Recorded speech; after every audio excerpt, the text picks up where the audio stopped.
शेतकरी ओळखपत्र म्हणून केंद्र शासनाची काही स्कीम समोर येते असं दिसतं.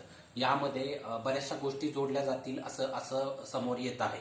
यामध्ये जमिनीचे रेकॉर्ड्स, जमिनीच्या मालकी बाबतीतचा अधिकार, लावलेल्या पिकाची माहिती, डेमोग्राफिक डिटेल आणि एखाद्या व्यक्तीच्या फॅमिलीचे डिटेल्स अशा अशा अशा गोष्टी या जोडल्या जातील असं दिसतंय.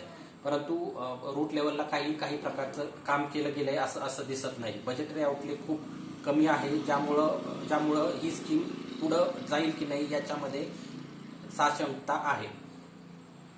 डिजिटल ॲग्रिकल्चर मिशनच्या माध्यमातून लोन, सातबारा, 8, insurance, land details, insurance company details, जिल्हा बँक व प्रायमरी ॲग्रिकल्चर क्रेडिट सोसायटीज आणि इतर फार्मर आयडी असंही या ठिकाणी जोडण्याचा विषय केंद्र शासनाच्या विचाराधीन आहे असं समोर येतं. परंतु एकत्रित विचार जर का बघितला तर यामध्ये जमीन लेवलला काही काम केल्यागत दिसत नाही. या स्कीमवरती आपण कधी निर्णय घेऊन शेतकऱ्यांना या संबंधित अवगत करणार आहात, याच्या संबंधित आपण माहिती लवकरात लवकर केंद्र शासनानं द्यावी.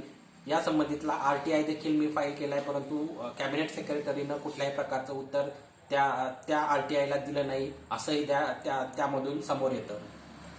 शेतकऱ्यांना माहिती दिली नाही तर संभ्रम जास्त प्रमाणात पसरतात. संभ्रम पसरू नये याच्याकरता योग्य माहिती पब्लिक डोमेनमध्ये सरकारनं द्यावी अशी एक विनंती आहे.